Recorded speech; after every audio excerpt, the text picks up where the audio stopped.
Welcome to the Smoke and Rope Podcast. Today is episode 28. I'm Ryan Basore, your host as usual. And today I'm excited to have on State Rep Yousef Rabhi out of the 53rd District of Ann Arbor. Thank you for being on, Rep Rabhi. Thank you. Thanks for having me. Awesome. Always a pleasure.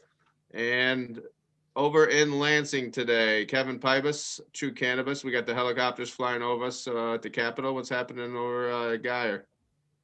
Oh, not much, man. Just hanging low, trying to avoid any kind of issues. Super excited to have Rep Robbie on the show today. He's been a great supporter for the cannabis movement, so I'm excited to talk to him. Awesome. Tom at Real Leaf, what's happening, man? Good afternoon. Oh man, it's a beautiful day on the farm. Finally got some snow up here, so yeah, excited for today's guest, and let's get rolling. All right, we will. So, Rep Robbie, definitely an Ann Arbor guy. Born in Ypsilanti, raised in the north side of Ann Arbor, and came up as a county commissioner. Went to University of Michigan first, and then became at 2016 when myself and I know a lot of us started learning about Rep Robbie statewide, and is still a state rep. And I remember when that race was happening, and it was Jeff Irwin was term limited out, and we talk about that a lot on this show. He was the only politician that would talk to us in 2010 early on. So we were concerned who's going to replace Rep Irwin. So then when we got to know Rep Robbie early on, and he's been, if it's possible, maybe a bigger supporter even for us than Rep Irwin, at least the same. And we're real thankful for that. We've also talked about on this show, I think Kevin's brought it up a couple times, is Rep Robbie's speech up at the MICIA this past summer. That got a lot of attention. Channeling maybe Obama a little bit. It was good, and just all around huge supporter of Michigan cannabis. We can always count on Rep Robbie to talk to us and to support us and to do the right thing on those issues. So I got a lot of questions regarding what's going on in Washington County with the new prosecutor, things like that. But with that, Rep Robbie, why don't thank you for being on, and why don't you tell us a little bit more about yourself, and how did you get into politics, and your views on cannabis? Yeah, for sure. Well, thanks for having me on, Ryan. This is awesome, and thanks for that warm introduction. Jeff Irwin is definitely a mentor of mine and somebody that I've learned an incredible amount from. I do want to give him a lot of credit for giving me a significant amount of policy background when it comes to this cannabis space. And obviously the work that he did in the legislature before me, really helped to set the stage for a lot of the work that I've been doing. And now, thankfully, I have him as a partner in the Senate as well.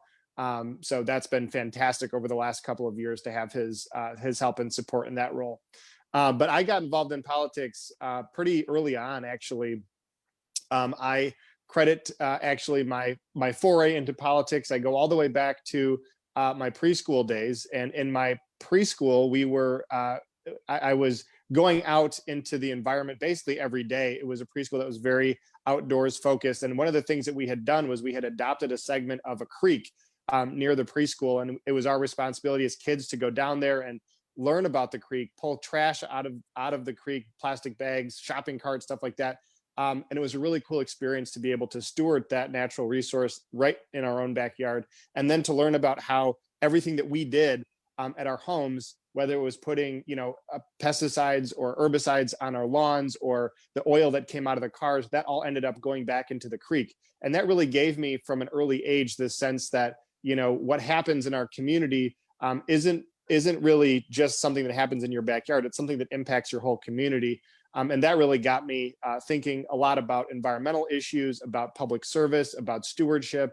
And that's why when I went to the University of Michigan, I studied environmental science with a specialization in urban planning and ecosystem management.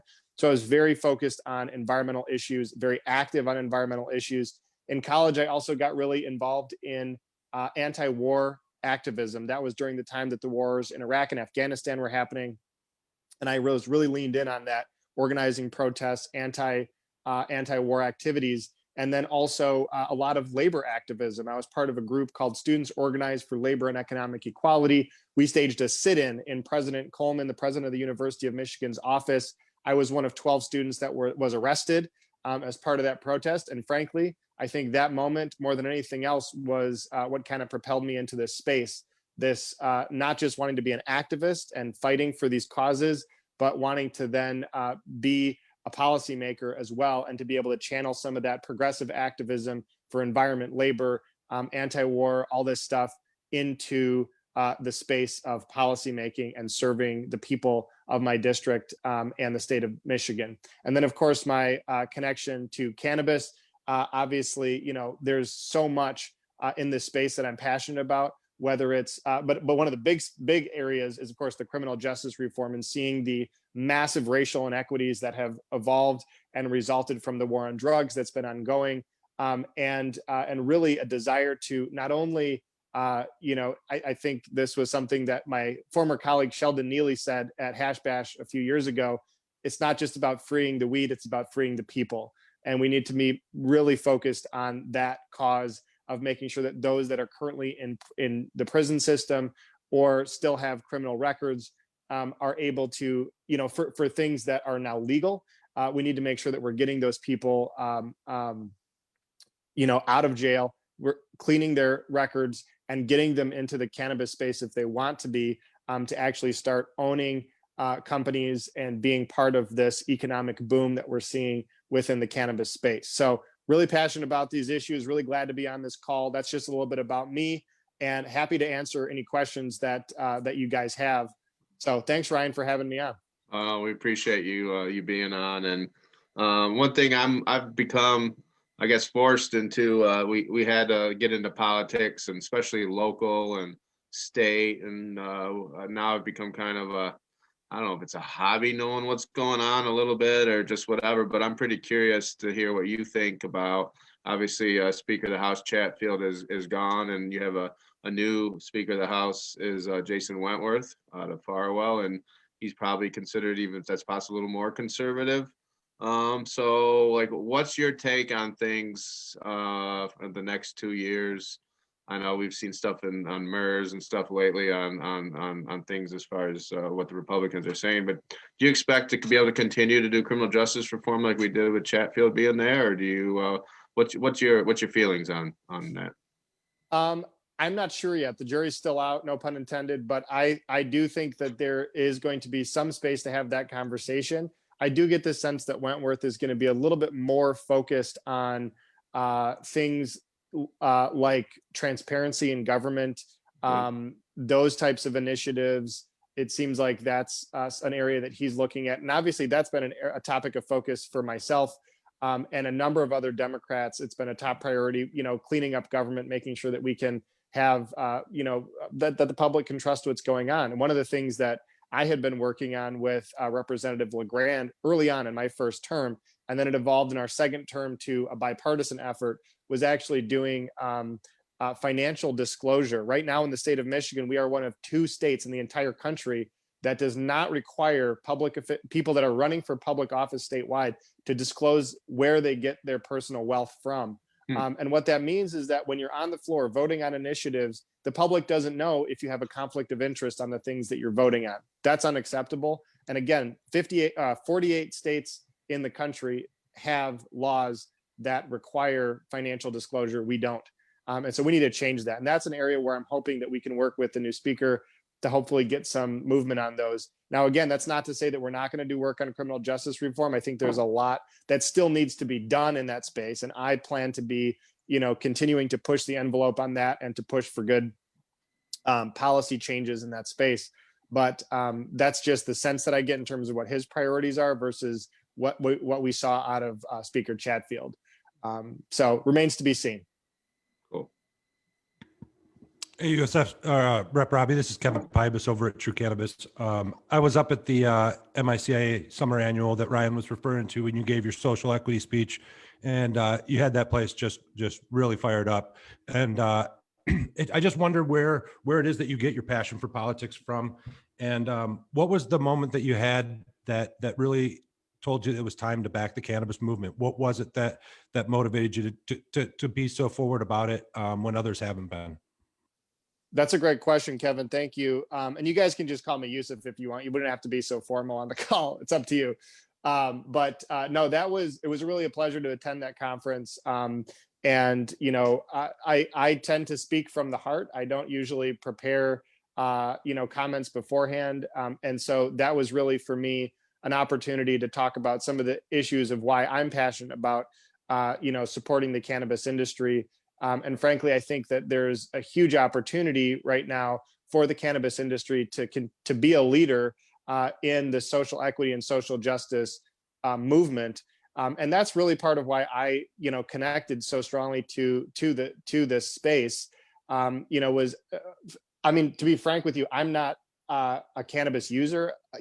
I don't use cannabis regularly, but so I'm not coming to it from the perspective of somebody that actually uses cannabis, but I am somebody that is passionate about it because of the criminal justice aspect of it.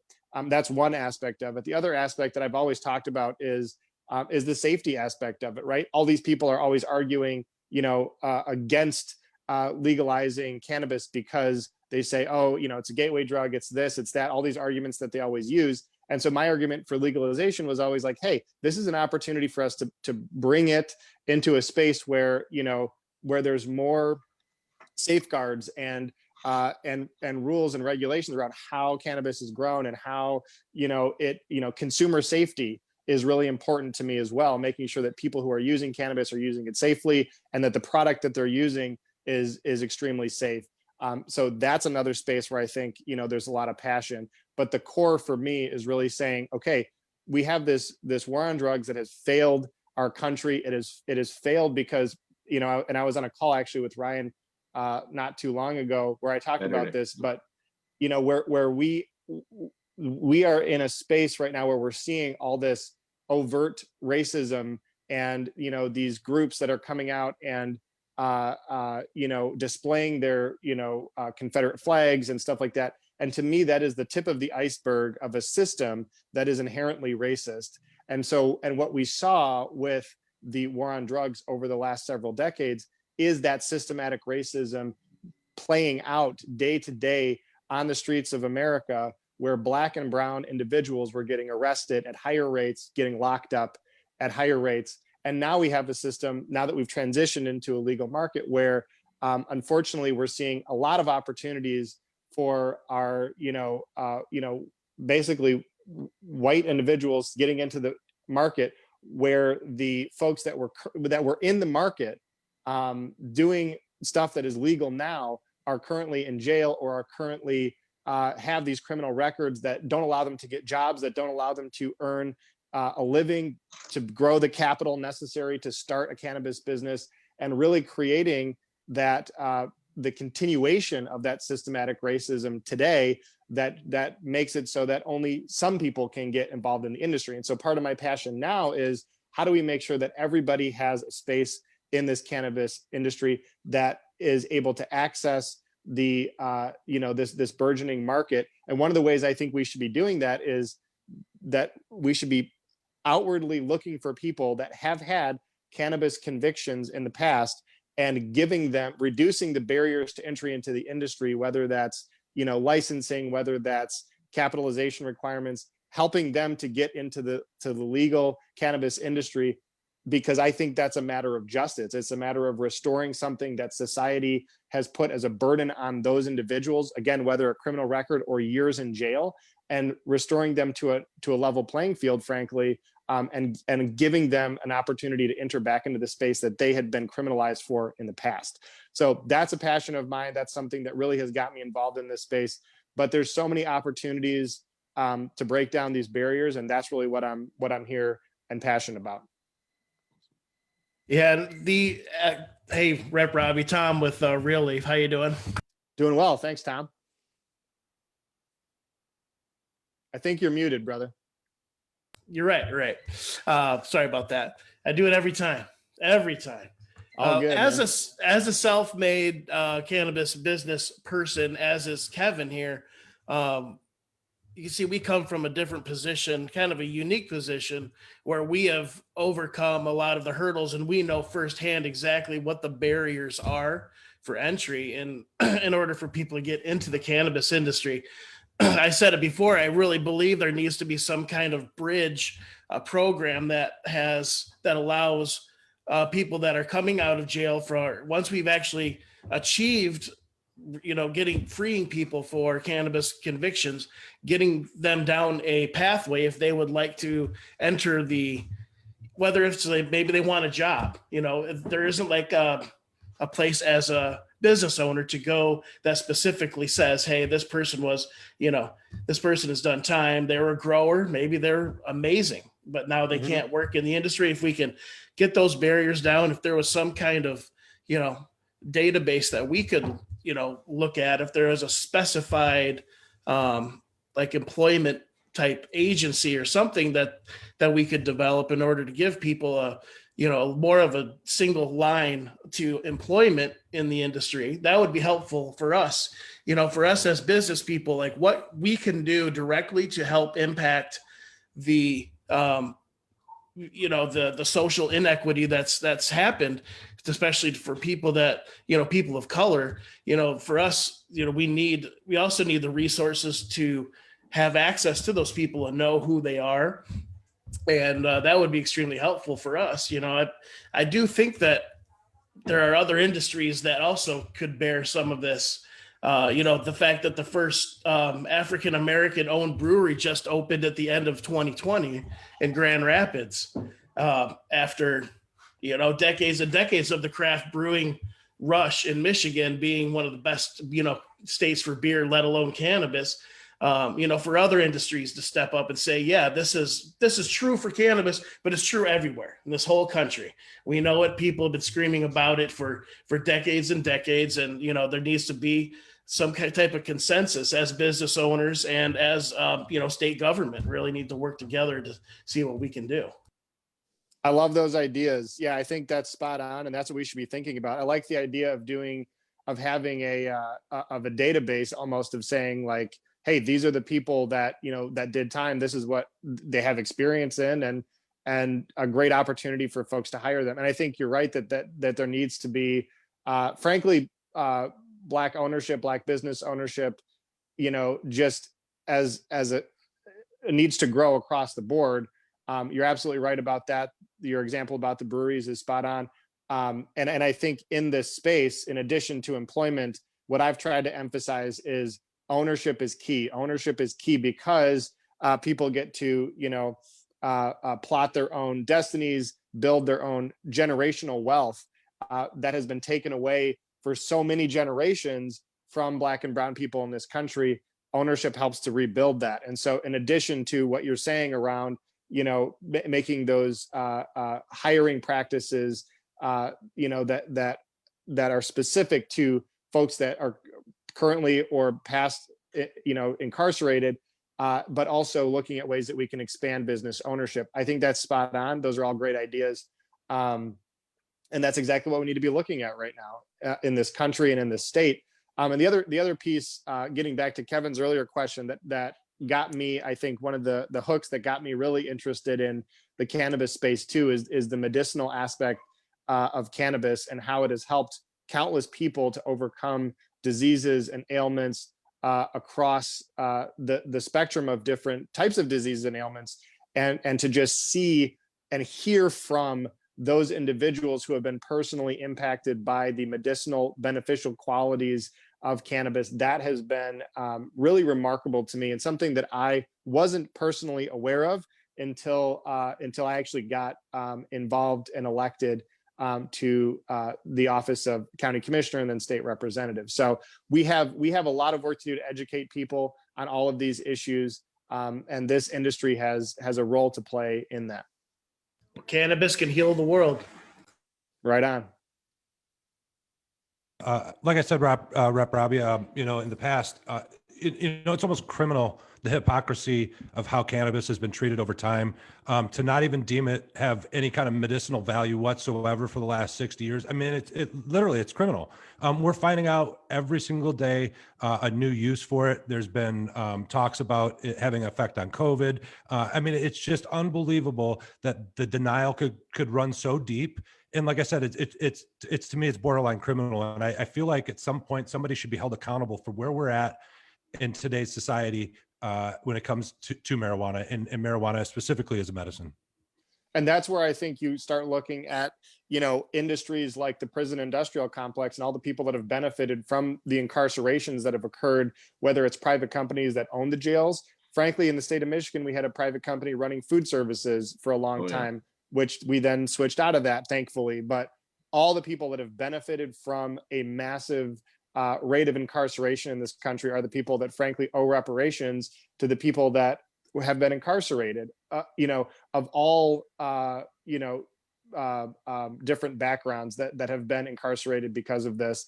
And frankly, to the people that have suffered and in many cases, frankly, died. I think people that are, whether it's people that are suffering from mental health issues or physical ailments that were not treated with cannabis early on, that maybe, got conventional drugs and medicine that didn't work for them and suffered or in some cases passed away because of that.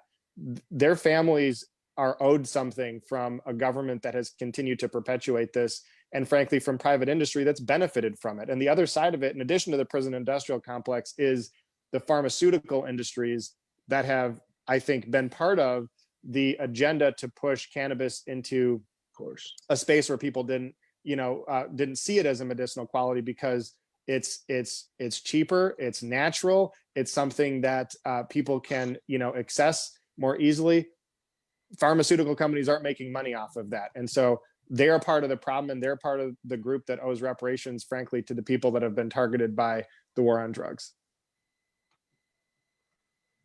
Yep, I agree that maybe we should go and see what kind of generational wealth William Randolph Hearst family has. Absolutely. Harry Anslinger, any statues, anything like that with his name on. When I was in prison, we learned a lot about who owned and who had the contracts to the food. It's like Keefe, like that was all the Bushes, and then they were teamed up on this big family, and that was all a racket, a complete racket. Me personally, I'm all for some good capitalism, but not when it's you benefit. People will find a way when it's human lives, like to put more people in jail, the lobby, it's continuing slavery. Really. Yeah, it's bullshit on that end of it. Same thing with the way I was in the insurance industry, watching claims get denied, and also in medicine. It kind of, I believe in it for a lot of spots, but not when we're talking about the human being, and because capitalism, in my opinion, doesn't treat, not everyone's got a good heart out there. But speaking of that, Michigan right now, you mentioned the Zoom meeting call we were on for the Michigan Cannabis Caucus of the Democratic Party we put together, and with the state clemency program that Norm Reimer's doing with the National Attorneys, National Association of Defense Lawyers, and he was under President Obama, his clemency guy, and we're excited about that, and we got people like you and others, but we got, the way I look at it, then the national groups are starting to really focus in on Michigan based on our legislatures. We had 2 county prosecutors there, our activists, our AG, and the way I look at it, there's always a law of unintended consequences for things. So, we got the marijuana community, someone like me, Kevin, Tom, a lot of people, we got weaponized. We got raided. We had friends, kids taken away. I mean, we really got weaponized in Michigan, and so many people that know about they got abused by our horrible asset forfeiture law that we helped finally get fixed last year in 18 19, and so we're looking at that. So on that state clemency program, we have the AG's support. We got a lot of we're getting prosecutor support. We got all these great people. We really need to we really need to get the governor's support. Do you have any suggestions on that? Because this is a program where they're looking at us to lead the nation right now, and I think it's a win-win-win for anyone involved. Yeah, I mean, I think we all need to be part of that. It's something that there needs to be a growing chorus on, and obviously the MDP Cannabis Caucus and all three of you on this call, have really have been part of. And I, as an elected official, can advocate, have advocated. People like Jeff Irwin, senators, representatives, all that. But at the end of the day, we need the public at large to be looking at this issue and reacting, sending their comments to the governor's office via email, via phone. There's so many ways that people can connect and make sure that they're supporting this cause. And it's a very specific ask, right? I mean, we're asking the governor to lean in on some of these recommendations and to say, yes, we're gonna pardon and shorten sentences. That's what we need to be looking at, and getting everybody involved in that process. It needs to be an all hands on deck effort in order for it to succeed, because that political will comes from the people. There's an election coming up. That's all part of the equation. Getting people involved right now, today, we have, again, 2 years until that election, but we need people that drumbeat needs to start getting a little louder right now. I totally agree. And we're going to really start beating the drum as hard as we can. Like we got the momentum right now, and it's not, we're used to not having it. So it's the time. Right. And the other thing I'll say too is, like you said, Ryan, on that call, we had 2 county prosecutors that are very supportive. 2 is fantastic, but there's 83 counties in the state of Michigan. And there's work to be done over the next 4 years, until every 4 years is how prosecutors are elected in the state of Michigan. We have 4 years to prepare for getting more of our good people elected to prosecuting attorneys' offices across the state. And, Ellie Savitt is a friend of mine, somebody that Awesome. I think is showing great promise in terms of the stuff that he's going to do in Washtenaw County for criminal justice reform. But again, that's Washtenaw County. It's great. 340,000 people, live in our county, but there are, and Ingham County, of course, has a prosecutor as well that's very friendly. Yeah, and absolutely, who's been great on these issues. But we have work to do. So let's start that too, looking at how we can get good prosecutors elected. I know we all have friends that are, in that space, attorneys, people that understand how this all works. Let's start recruiting good candidates, getting them, shaped up and ready to go now, because 4 years sounds like a long time. It's not that much time when it comes to elections and politics. So let's get our people ready to go. We got, 81 counties left. And that does, just by the way, make a huge impact when you have a county prosecutor stepping up and advocating for things like this clemency project or criminal justice reform. They are the ones that decide, what charges to press, how to press the charges, and so on, how to make that prosecution in court. They're the ones that make those decisions. It makes a huge impact on how these cases play out across our state. So we need allies in every single county in this state. And we already have an ally at the state level with the Attorney General. But, the way that our politics and our criminal justice system works in the state, we need those allies everywhere. Yeah, it's there's a lot of work to be done. It does seem like things are rolling in the right direction, though. I can't even imagine in your position, where do you even start with everything that you would say that's on your plate that needs to be done, all the injustices across the board, so many things to look at in the state with our natural resources, protecting our water. We see you have a really great track record on environmental stewardship, lobbying for sensible banking and cannabis, which really helps people like us who have to deal with 280E. And if people don't know what 280E, it is a huge burden upon the cannabis industry. And it actually puts a lot of restrictions on what we as businesses can and cannot write off. So it's nice to hear, bring in other businesses, let's all shoulder the burden of injustice. I did have another thought, and we could probably get off of a podcast, have an even further discussion. But business owners that are looking to get into cannabis, not just getting a job if you want to open your own business in Michigan and you're accepting social equity assistance, maybe there should be some programs where people that already have licenses could be perhaps free consulting services with all the stuff that you have to go through in order just to get up and going. There's so Right. much, and every day it's changing. I think a thing where the local businesses, that's something people can do. Like I can help someone if they have questions on how to field an inspection or how do I do this in metric and things like that. Those are things we can do.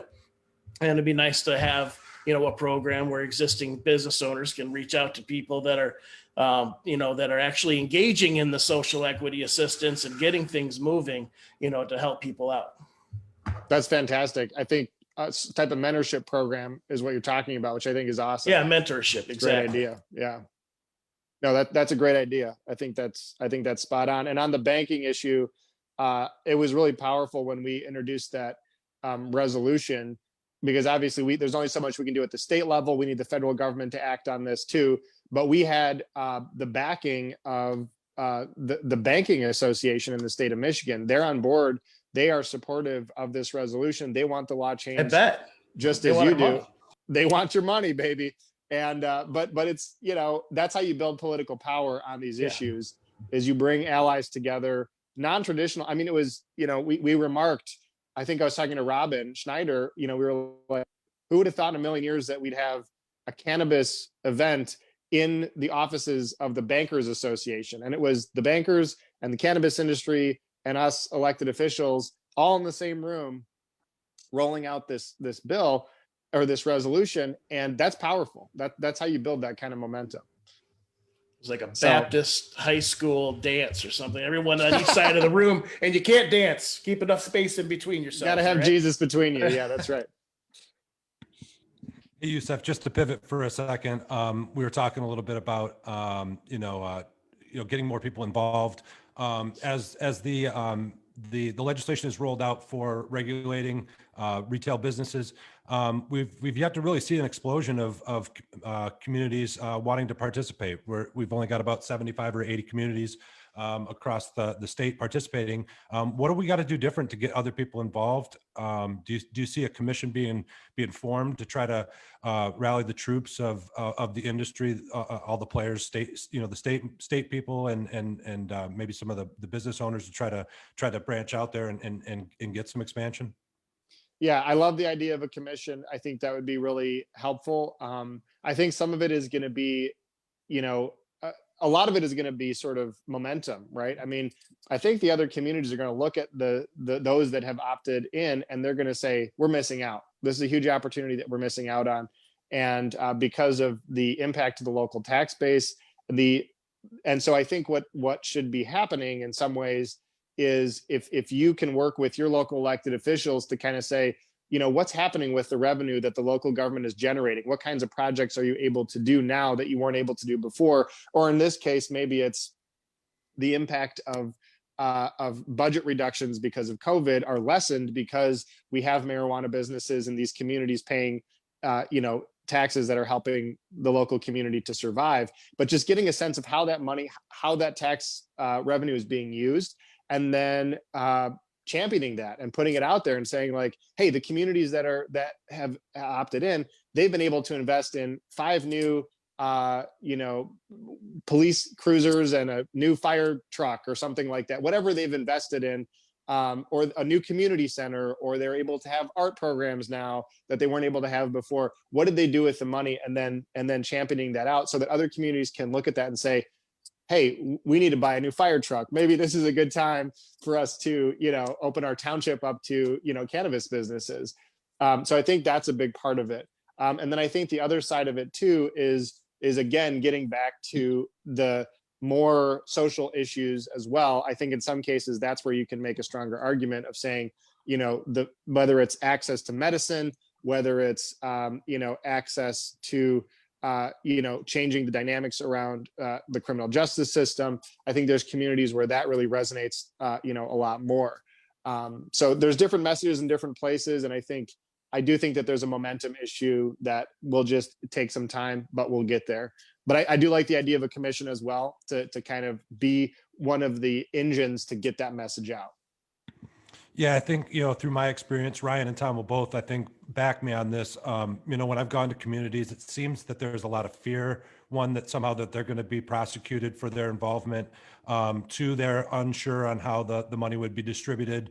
And three, they definitely don't believe me. You know what I mean? So I think having the backing of maybe the director of the program, Andrew Brisboe, maybe some state reps or some state representatives, to be able to approach them and give them logic to how the program works, and that they're going to have protection, and that it's going to be beneficial. I think that would help a ton.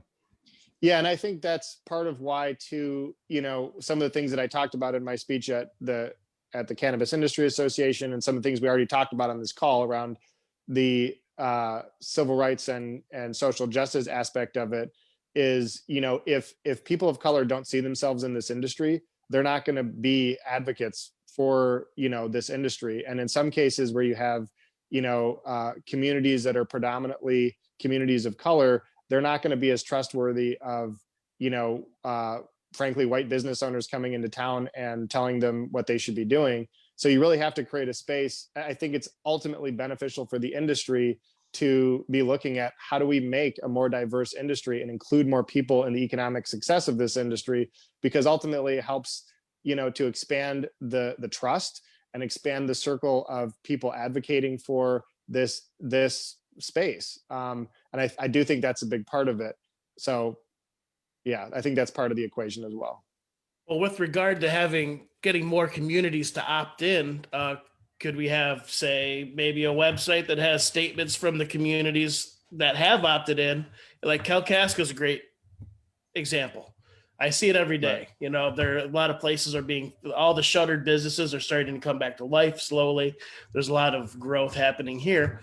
If you could somehow get statements from the municipalities like, hey, opting in has done this for our community. And even if there was a short list, like you were saying, of what was positive, what they've been able to do with the money, and have it all in one place. And if they're like, I don't know if we should opt in, say, go check this out. There's a list of places that have opted in. This is their experience. And it's all makes it easy for, one place for people to just kind of reference. And because that is the biggest hurdle at this point, is how many communities have opted in? 80 out of just how under many? 80, I think. Yeah. I don't know how many total communities there are in Michigan, but it's way more than 80. About 1,800. About 1,800. Right. Okay. So there's a lot of room. A lot of room for growth, and most of them, frankly, are townships that in terms of the sheer number. But I think that's absolutely right. I think building that list and saying this is their experience is right. And also, I think part of it too has to be them hearing from their constituents, because there's a lot of stigma and political will that is necessary in a lot of these cases, and really showing people that, number one, we passed Prop 1 across the state with a wide margin. Even in these rural areas and townships, conservative voters, liberal voters, a lot of people voted for this, and showing people want it. People want it, and showing that political will is there, and that there will not be political consequences for people that are voting to make communities accessible to cannabis businesses. That's, I think, a big part of this. And so people calling their elected officials, one call to a city council member or a township trustee at the local level can sometimes make a huge impact, especially when that township has 2,000-3,000 people. Hearing from one constituent could make a big impact in those places. Yep, that's awesome. And wanted to touch on this before we have to wrap up. We talked on as far as getting these opportunities, and that's twofold for me. As we've had Director Brisboe on, Robin on, a lot of different people in the know, and obviously you were aware of it during Lame Duck. There was a push to possibly merge the acts, as far as med and rec become one. And from our experience from the last decade of being in politics, we're scared to death of Lame Duck, especially with who is in control of the House and Senate. So we pushed back against that, and that was fine. And it's also heavily done with Steve Linder's group, which we don't trust him at all, and from our history. So What are your thoughts on doing that right? And then on the second fold, the MRA's racial equity work group came out yesterday, and the headlines were a little misleading in the stories after it was corrected. A lot of the constituents said raising the taxes was last on their list. They don't want to do that. So there's a lot of big blowback. I think a lot of us feel like raising taxes hurts our competing with the illicit market. Our goal is to have where somebody can go into a store and get a better product at a better price tested than they can on the street. And that's how you beat the illicit market. You don't arrest your way out of it. Prohibition, obviously, which people are supporting. But I'm a big proponent of taking money away from the police or of somewhere. I'm a big supporter of that. But what are your thoughts on the merging of the act? And it's going to come up, and we really need to watch that to make sure things don't go sideways, because there's going to be a push to limit grows, get rid of home grows, and go after caregivers. Right on. Yeah. So I lost you for a brief segment there where you were talking about, not investing in police, but investing in something else. But I'll try to get to that too. But in terms of the merging of the two acts, I approach all of that with an extreme amount of caution.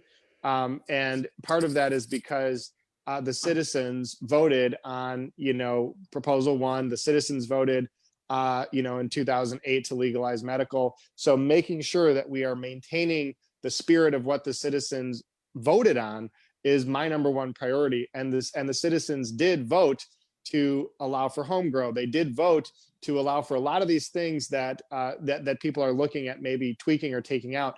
We have to protect those things, in my opinion. Home grow is very important.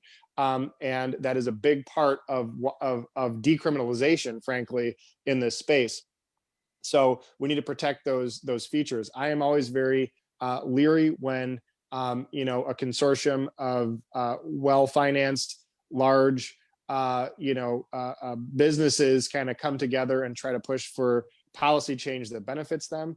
We need to make sure that whatever we do with this industry, we are doing it in a way that is equitable, that allows for people to get into this industry space, not just as employees, but as owners as well. We want to create a diverse industry, not just racially, but diverse from a business capitalization standpoint. There's room for big businesses, but there also needs to be room for small businesses, single mom and pop cannabis shops. That kind of thing is very important. And whatever we do with this space from a regulation standpoint, we need to make sure to protect that. So those are the kind of things that I'm looking at when it comes to merging the two acts. I don't personally, I know that, Brisboe is obviously very passionate about merging. It's not something that it's not on my top priority list in terms of what we need to do. Yes, it would streamline his regulatory process. I get that. I hear that. And maybe there's some opportunities to improve, but overall, this is not my top priority unless we can get some good positive changes built into that. And then in terms of, the bigger picture around, what our tax dollars are being used for, I frankly agree that, we are over policing our communities. I think we saw a lot of that throughout the summer with, the Black Lives Matter movement and the outcry around how police are using the resources that they're using. And I do believe that there's other ways that we could spend resources that frankly would have a much more positive impact on our communities. In fact, one of the things I was having a conversation during all of that with one of our police officers here in Ann Arbor. And, one of the things that he told me I thought was very eye-opening, which was basically, society has defunded and unfunded so many things, schools, mental health care, all these different programs. And then suddenly you have a situation where society is kind of shoving all of these issues. There's nowhere for them to go. And so law enforcement is kind of the last line of defense, I guess. And they're the ones that have to deal with a lot of these things. And so in my mind, if we can find resources to invest in things like mental health care, like schools, like those types of programs, we are alleviating social problems before they get to the point where somebody's calling a police officer to their home. Those are the kinds of things that we should be looking at, frankly. What concept? Yeah. And frankly, a lot of times, one of the things that he told me too was like, I would love for every time one of my officers responds to a call, for there to be a social worker in the seat next to him or her. That I think is a really good idea too, so that you have social workers actually responding to these crises that people are having, and people that are trained in the art of evaluating how somebody is doing from a mental health standpoint and helping them to de-escalate. We should be looking at that kind of thing too. I think that would really help to solve and heal communities without, you're not using force in those instances. You're using social work and mental health care in a much more compassionate and different way. And that was something that he invited that conversation. He said, I would love for my police officers to be responding with those people by their side, because it would help in those cases dramatically. So that's how we should be using those resources, frankly, those tax dollars. Yeah, that's without a doubt. We're seeing a little bit of some change take place in Lansing on that. That's exciting. Just learning about what it costs if someone's having a homeless person's having a mental health issue, possibly. Well, right now their old policy, send a fire department, send a couple police, and how much tax dollars is that when maybe it's an officer and a social worker going on figuring it out and trying to actually get some help for that person besides, throwing them in for a little bit, letting them back out, and he didn't do anything. So I'm excited to hear about, on those changes, just common sense stuff. Hopefully everybody gets behind. But with that, and we could talk all day. We do got some hard outs, and I wanted to give everyone a chance to say goodbye and wrap up. So Kevin over at Truu Cannabis. Yeah, Rep Robbie, I just wanted to take a moment real quick to thank you for all your support over the years. Everything that you do, it's from a good, you have a good heart, and you're always approaching it from a common sense standpoint. We really appreciate that. We really appreciate all your support. Some of these things haven't been able to been done without people like yourself and Jeff Irwin, and we couldn't be more pleased to have you guys along for the ride. Thanks, brother. Yeah, Kevin, right on. You pretty much nailed it, man. Thank you for committing your life to fighting the good fight. Without people like you, I couldn't imagine what kind of world we would be living in. So thank you. It's a big sacrifice. I appreciate that. Thank you so much for having me. Agreed. And Yousef, if you want to say goodbye to the audience, any parting shots, words of wisdom, future plans, whatever you think. Well, today's an important day, historically, and I just want to thank you and the rest of the team for having me on here. We've got a lot of work to do in this country, in the state, and in each of our local communities to heal our country. And frankly, I think a big part of that is seen in the conversation that we had today. And one of the underlying themes is stay involved. Whether it's the governor or whether it's your local elected official, make sure that you're contacting them, letting them know how you feel about all of these issues. Everybody can make a difference. And I know that from personal experience, because in my first election, when I was running to replace Jeff Irwin on the County Board of Commissioners back in 2010, I won that first election by one vote. One single vote is the reason that I'm here with you today as a state representative. I credit that. And every time I run into people in my community, people still say, I was that one vote. And to each of them, they're absolutely correct.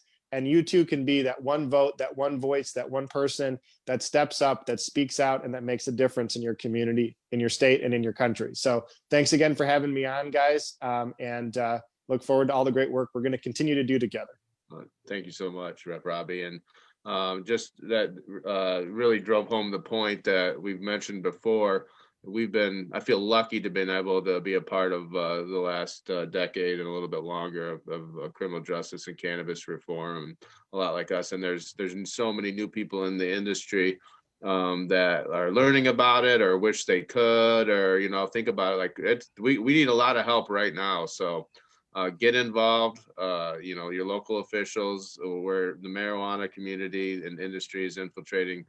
I call it, like the next 10 years, there's school boards, PTAs. We're in all parts of the community as cannabis professionals. We're seeing it us around Lansing. So please, call your local rep. Like in the city of Lansing, there's always 3 or 4 kind of nutty ladies from the South Side that they got crazy political capital because they come to every meeting and they talk. That's what it takes. Show up. Doesn't matter who you are, but believe in it. And let's keep pushing this forward. So thanks so much, Rep Robbie, for being on. Thanks for fighting with us. And I'm sure we'll have you back and excited about some progress that we made. So thanks again.